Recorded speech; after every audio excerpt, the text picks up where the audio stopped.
राजस्थान के यशस्वी मुख्यमंत्री परम आदरणीय अशोक गहलोत साहब, आदरणीय सुभाष गर्ग साहब, तकनीकी और संस्कृत शिक्षा मंत्री और चिकित्सा एवं स्वास्थ्य राज्य मंत्री, यहां पर विराजमान उच्च शिक्षा राज्य मंत्री आदरणीय भंवर सिंह जी भाटी साहब, आदरणीय प्रोफेसर सतीश राय जी, सम्माननीय डीएल सैनी जी, आदरणीय प्रोफेसर बीएम शर्मा साहब, तिवाड़ी जी, तमाम शिक्षक कांग्रेस और रूंगटा के तमाम शिक्षक पदाधिकारी सदस्यगण, यहां पर बैठे हुए मंच के ऊपर हमारे विधायक साथीगण, सबसे पहले मैं निवेदन करना चाहूंगा कि रूंगटा के और शिक्षक कांग्रेस के पदाधिकारियों को, सदस्यों को मेरी ओर से बहुत बहुत धन्यवाद देना चाहूंगा कि आदरणीय मुख्यमंत्री जी की मौजूदगी में आपने चाचा नेहरू के जन्म दिवस के ऊपर बाल दिवस के रूप में आज इस ऐतिहासिक कार्यक्रम करने का जो बीड़ा उठाया और कार्यक्रम आयोजित करवाया। माननीय अशोक गहलोत साहब के उपस्थिति मात्र से पूरे माहौल में सकारात्मक ऊर्जा का संचार होता है। जब भी शिक्षा के लिए हम माननीय मुख्यमंत्री जी को याद करते हैं, चाहे वो स्कूली शिक्षा का कार्यक्रम हो, चाहे संस्कृत शिक्षा का कार्यक्रम हो, चाहे शिक्षकों को सम्मानित करने की बात हो, चाहे वो तकनीकी शिक्षा का हो, चाहे शिक्षक संगठनों का कार्यक्रम हो,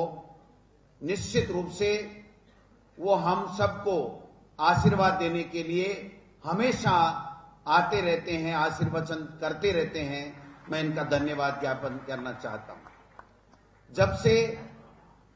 माननीय मुख्यमंत्री जी ने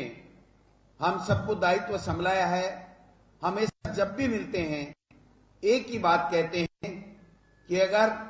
शिक्षित और सभ्य हम बच्चों को शिक्षा के माध्यम से करेंगे तो हमारा देश वैसा ही शिक्षित और सभ्य बनेगा। शिक्षकों की समस्या को आप अपनी निजी समस्याएं मान करके आगे बढ़ें, क्योंकि शिक्षक वो दर्पण होता है जिसमें जैसा चेहरा होता है वैसा ही चेहरा दिखाई देता है। अगर आप अच्छे बच्चों का निर्माण करोगे तो आने वाला हमारा देश अच्छा होगा, हमारे देश का भविष्य अच्छा होगा। मैं समझता हूं पंडित जवाहरलाल नेहरू जी के बारे में ज्यादा कहने की आवश्यकता नहीं है। अगर शिक्षा के क्षेत्र में शिक्षा आयोग बनाने का काम किया तो पंडित जवाहरलाल नेहरू ने किया, विश्वविद्यालय अनुदान आयोग बनाने का काम किया तो पंडित जवाहरलाल नेहरू जी ने किया। आप देख लीजिए, जो लोग कहते हैं आज कि पंडित जवाहरलाल नेहरू ने क्या किया, 20वीं शताब्दी के लगभग जो देश स्वतंत्र हुए उनको आप नजर फैला करके देख लीजिए, हमारी स्थिति आज कहां पर है हम और वो देश कहां पर हैं। चाहे आप किसी भी देश की ओर नजरें उठा करके देख लीजिए। आज जो मंगलयान का है, चंद्रयान का है, जो अभियान है, जो एम्स हो, आईआईटी हो, योजना आयोग हो, इन सब का अगर कोई नींव रखने वाला व्यक्ति था तो वो पंडित जवाहरलाल नेहरू जी थे। हम लोगों को 10-5 दिन में माननीय मुख्यमंत्री जी बुला लेते हैं और बुला के ये कहते हैं कि डोटासरा जी आप बताओ स्कूली शिक्षा में इन शिक्षकों की क्या समस्याएं हैं, अभिभावकों की क्या समस्याएं हैं, बच्चों की क्या समस्याएं हैं। मैंने छोटा सा हमने निवेदन किया था कि विद्यालयों को क्रमोन्नति करने की आवश्यकता है। एक झटके में पहले बजट में 1200 स्कूलें क्रमोन्नत करने का निर्णय लिया। जब कॉलेज खुलने की बात आई तो हम सब ने किसी में ने कल्पना भी नहीं की थी। 70 साल से मेरे लक्ष्मणगढ़ में सरकारी कॉलेज नहीं था। मैंने एक दिन 1 सेकंड के लिए निवेदन किया और माननीय मुख्यमंत्री जी ने लक्ष्मणगढ़ के साथ साथ 50 महाविद्यालय खोलने का काम किया। मुख्यमंत्री बनते ही आपने सबसे पहले कहा कि मेरे शिक्षित बेरोजगार, मेरे शिक्षक, उनकी क्या समस्याएं हैं, संविदा कर्मियों की क्या समस्याएं हैं, प्रबोधकों की क्या समस्याएं हैं, पैरा टीचरों की क्या समस्याएं हैं, जो दूर दूर पर हमारी बहनें नौकरी करती हैं, असाध्य रोग से पीड़ित हैं, या थर्ड ग्रेड के कर्मचारी जो बॉर्डर के ऊपर हमारी बेटियां बैठी 15-15, 20-20 साल से, उनकी क्या समस्याएं हैं, उनका समाधान किस प्रकार से हो सकता है, इसकी एक रोड मैप बना करके मेरे पास लाइए, जिससे उन समस्याओं का, उन शिक्षकों की समस्याओं का हम समाधान करें। मैं ज्यादा लंबा चौड़ा नहीं कह के एक निवेदन करना चाहता हूं। सबसे पहले इन्होंने मेरे को उस समिति में सदस्य बनाया बीडी कल्ला जी की अध्यक्षता में,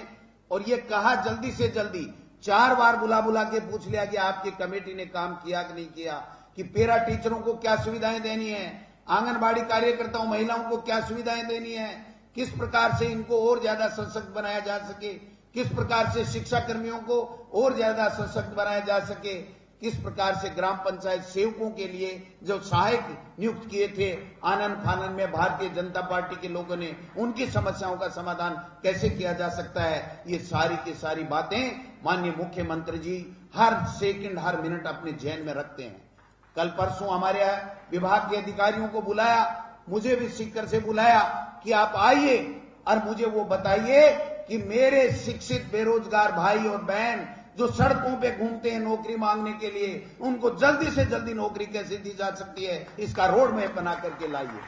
मैं निवेदन करना चाहता हूं माननीय मुख्यमंत्री जी, आपके आशीर्वाद से आपने हमेशा एक छूट दे रखी है कि जो सकारात्मक काम करना हो, अच्छा काम करना हो, नवाचार करना हो, वो सब कीजिए। और आप ही के आशीर्वाद से आज शिक्षा विभाग में जितने भी नवाचार हुए हैं, इन शिक्षकों की समस्याओं का अगर समाधान समय की सारणी को लेकर के हो, चाहे पाठ्यक्रम को लेकर के हो, सब आपके आशीर्वाद के कारण से संभव हुआ।